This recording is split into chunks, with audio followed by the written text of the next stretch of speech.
I'm Lorraine Ashdown, and this is Janice Vee. We're DJs, we're radio presenters, voiceover artists, and we have known each other for a long time, haven't we, Jan? For a really long time. How many years has it been? Do we dare say? Yeah, Because we're actually celebrating a friend-versary this year, aren't we? How can I forget that? Yes. Of course. And it's in a March. Milestone. March it is, so how long is it? Should we say? Yeah, come on, why not? 30 years. 30 long, hard years. No, not at all. We've loved each other, yeah, exactly, since our 20s. Yeah, so where did we meet? So we met at Kiss FM, and we met because we were producing and presenting shows, and I was already on Kiss, and then you came on board, and we gravitated towards each other just because our love of music, our shared love of music.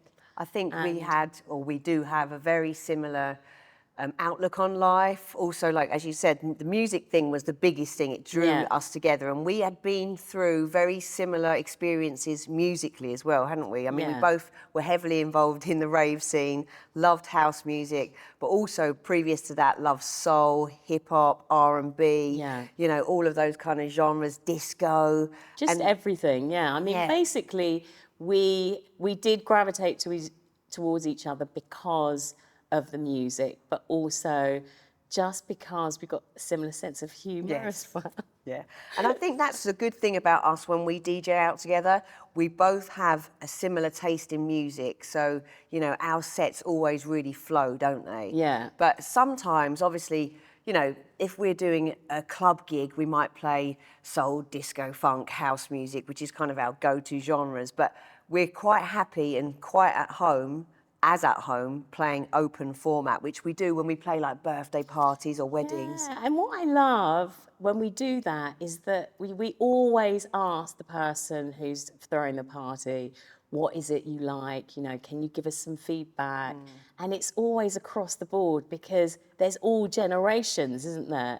So we realise that we have to play for everyone, from their 20s to their 70s to their 80s, especially at weddings. Yes, definitely. You have to play across the board at weddings. But we kind of like that. Yeah. We like that input because for us it means that, oh, okay, we're going to play a track that we know it's going to get people on the dance floor. For instance, when we played And I Will Walk 500 Miles. Yes. We played it twice, didn't we? We played it twice. And that is not something that we would normally have in our record collection, is it? No, but we played it. But they loved it, and they wanted us to play it, and they wanted us to play it again. Yeah. And so how times have changed, haven't they, since we first started out? So when Janice and I first started out, we went and bought ourselves Technics 1210s. We had vinyl. We learnt to mix with vinyl. And then obviously things changed and evolved and it's all gone digital. But back in those days, we had to carry record boxes around, didn't we? I did 2 DJ tours of Brazil with record bags like on my back, and it nearly broke my back. So I'm glad, and I'm sure you are as well, that those days are over, that we don't have to carry vinyl anymore. Yeah, you're also forgetting when we did Glastonbury. We were doing Glastonbury and we had our record bags with us, and it was so muddy that we fell over and our vinyl was covered in mud. It was. And what were we playing if all our vinyl was covered in mud? I don't know, but... We'd be talking quite a lot. Quite a lot, because we went to do a radio station there, didn't we? So we were on site and we took our records to the radio station to do like a radio programme, didn't we? So we've done some big gigs as well over the years, haven't we? But what's one of the biggest things that we've done? I think I would say was the Spice Girls at Wembley. Do you think? Spice Girls. Yeah, but we played alongside. I love that. Oh, no, but we did the Spice Girls at Wembley because they didn't have a support act that night, did they? And we were the support act. But we didn't know that we were going to be that. So the DJ booth was right in the middle, wasn't it? Well, yeah, of Wembley Arena. So all eyes were on us. And it was getting on the mic saying, who wants to be Ginger Spice? Who wants to be Posh Spice? Yeah, that was fun. But what I also think that we're very good at is sometimes, you know, now, we might get booked and there might be, I don't know, a sax player alongside, a singer, and sometimes we sort of work within a set of a singer. So we might come on and do a couple of hours, the singer comes on and does a couple of hours, then we come back on. I think we're really good at reading that as well. Like whoever we're sort of complimenting on a night like that, we'll just adapt our music to. But we also do some like more kind of restaurant vibes as well, where we're just kind of background music. So Chill, yeah. Jack of all We can trades. blend into the background Yes. with our sequins on. Not easily, Yeah, but not yeah. easily, but we can sit back a bit. But what we also love is that talking about people, collaborating with people, is that for a few birthday parties we've had artists that have messaged us and said, I'm only bringing my phone, or have you got a microphone? Have you, so we collaborate with those artists. And it's always really fun when you've got a singer that just gets the crowd going as well, and then we're DJing afterwards or in between. So we do get asked to do lots of different gigs. It could be like a wedding, as we said, a 60th birthday, 50th, a 40th, a 30th, or whatever. But also sometimes we get to do some really nice gigs like magazine parties or whatever. And we did Hello Magazine recently, didn't we? And our dance floor was full of Olympians dancing. Denise Lewis, Kelly Holmes. They were all getting down, weren't they, to our tunes? Yeah. They actually couldn't believe it, because I think that they were just saying that every time they go to those events, it's just really generic music and that doesn't get the crowd going. Yeah. But we managed to get that dance floor pumping. Yeah, I think you did the candy dance there, actually. I did. Put the candy dance on, Cameo, I'm there. I know the moves. But when we get booked through Spin Sisters to do DJ gigs, be it a wedding, a party, a corporate event, a birthday party, we always really try to get to know the client quite well before the gig, don't we? So we always do a Zoom call. Yeah, that's our favourite thing to do, because I think once you get into the psyche of someone, you know what they like, you know what they prefer, and then they get a flavour of what we're about as well. So that's quite nice, and we always do that together. Yeah. We always make sure that we're with each other to talk to the person. So we can say, okay, so what is the kind of vibe that you want? What's the music taste? What's the genre? And a lot of the time they do leave it up to us. Yeah. So we have to kind of then gauge what it is that they want as well. I think they know that they can trust us musically because we've got such a good heritage as well, haven't we? Yeah. But, and when someone books us, they're getting two kind of balls of energy, aren't they? Yeah, and I think that what we love and I think what we bring is that because we're radio presenters as well, we can kind of present a show. We're not just DJs standing there kind of looking down at the decks.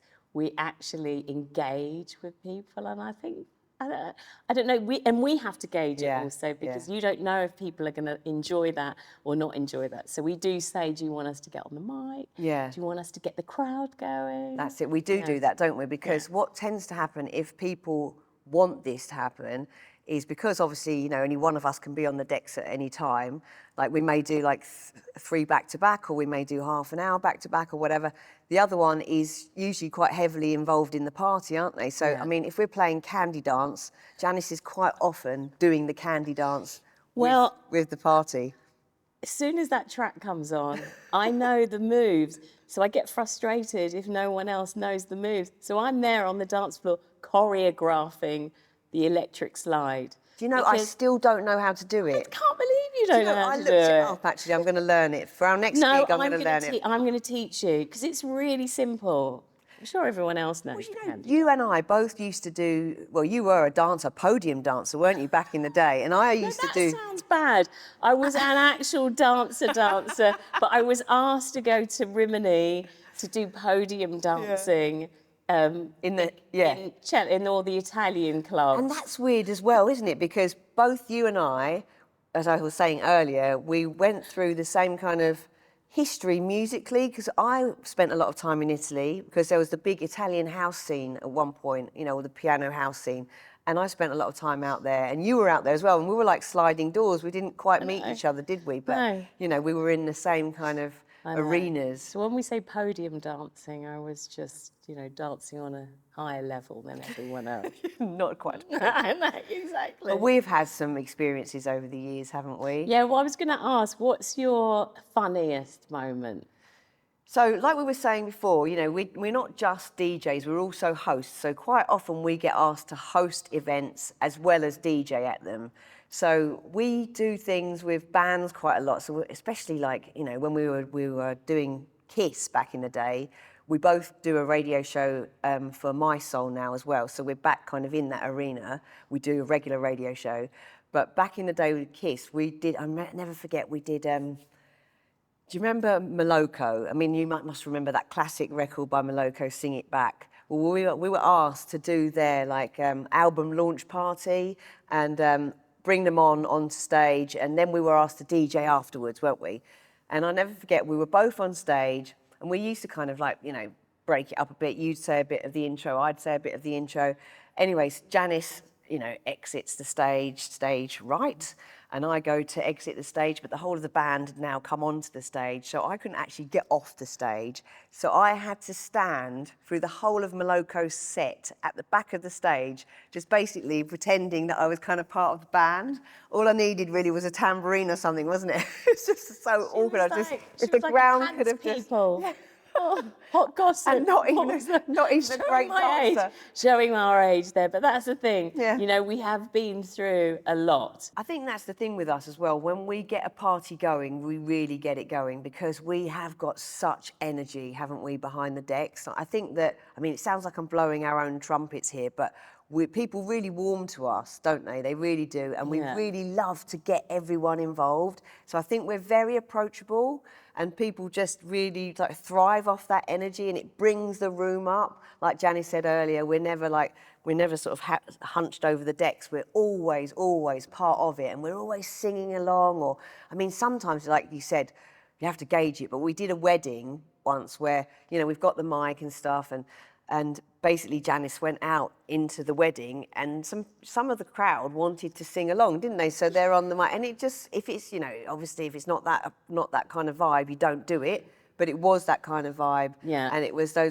you know, Scottish, Irish families that really wanted to get involved and they loved it, didn't they? The thing is, we've realised from doing it for so many years is that we, always bring a microphone just in case, and we always bring a cable so that we can play any I was going track. to say, do we take requests? Yeah, of course we do. I mean, I always love going up to DJ. I don't do it now, though, because I know that sometimes it can be frustrating, especially if we're doing a lot of the radio show gigs. We don't really get asked. But when you're doing a wedding or a birthday, of course. But more often than not, the person that is hosting will give us a list of all their essential tracks. So we've got a list of essentials. We could probably play like 10 days worth. We've got so much music. Yeah, because that's how, I mean, it is all in the preparation actually when you do a gig. So that's the good thing about if you book a Spin Sisters DJ, we are so well versed in the process and the preparation. We spend hours putting together your playlist. Like you will come to us with your wish list of records that you want to play. We'll put those in a folder for you. But then we have, based on the suggestions that you've made, we also have suggestions that we want to bring to the party. And we find that we do sort of have that amalgamation, don't we? Yeah. But what we also do, if people do come with the most random requests, I always remember someone coming up to us at a wedding saying, can I have Gloria Estevan's version of conga? Do you remember? Do the conga.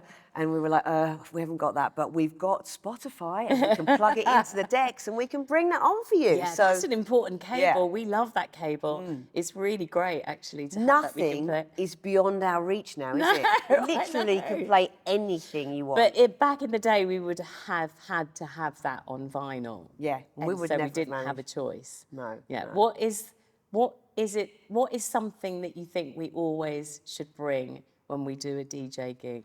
We were talking about it Bring before. the party. Bring the party. Yeah, but I think obviously our expertise. Yeah. I also think that one thing that Janice and I think is very much part of our identity, and we do nickname each other this, the Sequin Sisters. We have literally both got whole cupboards full, like wardrobes full, and I've got one, she's got one, full of sequins. And it literally is like because I don't like to wear the same things either. So we're not being extravagant here, and we're not spending loads of money. We go to places like Vinted, don't we? And we literally, Janice was just saying off camera that there's an algorithm now on hers and mine, actually, our Vinted, where it just comes up with suggestions of sequin outfits. And we just think basically we're like a cabaret act, a cool cabaret act. I just said we're a retired cabaret act, but we're not. We're No, very relevant, and Yeah. that's what we've realised, that actually we can do anything, Yeah. and also we are very relevant. We're relevant to so many different genres, and so that's what we love, because we love everything from kind of the rave scene to new music. I mean, we love listening to all different types of new artists, especially. The benefit of being on a radio station is that we get lots of new music as well that we listen to. So yeah. And we get to, therefore, those new artists that are on the radio station, if we're doing events linked to the radio station, we get to bring them on stage. And so we're always having, like you said, interaction with new music. So we never like lose our touch, do we? Yeah. And I think also an important thing is that during our golden era of like house music, the rave scene, the late 80s, early 90s, that music is still very relevant today. Like, we've got kids and they still play that music because, to be honest, there hasn't really been a huge youth culture movement since those days. So, electronic music has evolved and, our kids listen to versions of that, but it's still, all those big tunes are still big tunes. Big tunes. I mean, my son's a DJ and he steals all my playlists. Yeah. All of them, all the old garage stuff, all the old drum and bass, house stuff, funk, soul, disco. If you could pick one tune or a couple of tunes, okay, that gets the dance floor going, if you feel like the dance floor flagging, what would you Right, pick? so I would say if it was kind of like a birthday party or a corporate event or whatever, it would be something like Calvin Harris, How Deep Is Your Love, Sia and David Guetta, Titanium, Yeah. or even things like Estelle, American Boy. Yeah. People love that, or 24K Magic, Bruno Yeah. Mars, Yeah. Gwen McRae, All This Love That I'm Giving. Yeah. Any more, Jan? Could you think of any that you... I'm just trying to think. Come on, you've got to do Fatback Band, I Found mean- Loving. Come on, she plays that. If all else fails, the Fatback Band goes on. People love it because Yeah. then they can kind of sing along to it also, can't they? I was just thinking, what is it that we really love to play that everybody loves? And I'm thinking the one request that we've had a few times is Faithless, Insomnia, Yes. because of the build. It really Yes. builds, doesn't it, that And I track? think, music triggers memories at the end of the day, and that's what we try to build with people's events, because basically we are going to build a new memory for you when we play for you.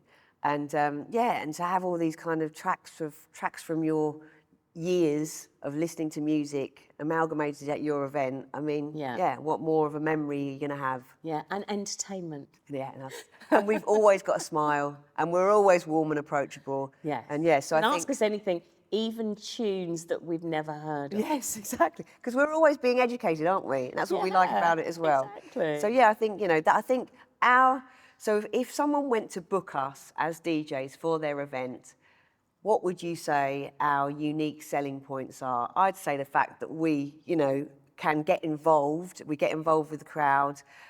If you want us to, we'll get on the mic. Obviously, we've got a very sort of vast knowledge of music. We're very fun, we're very approachable. We always turn up looking impeccable, bang on. And on time. And on time. Yeah. And we're very professional, I think, in the whole way we approach things. So, if you're thinking of booking DJs for your next event.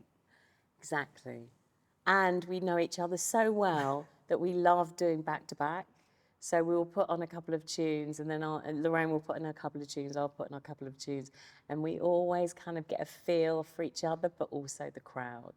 Because I think as female DJs, that's what's really important. And that's what I've noticed after being around a lot of male DJs.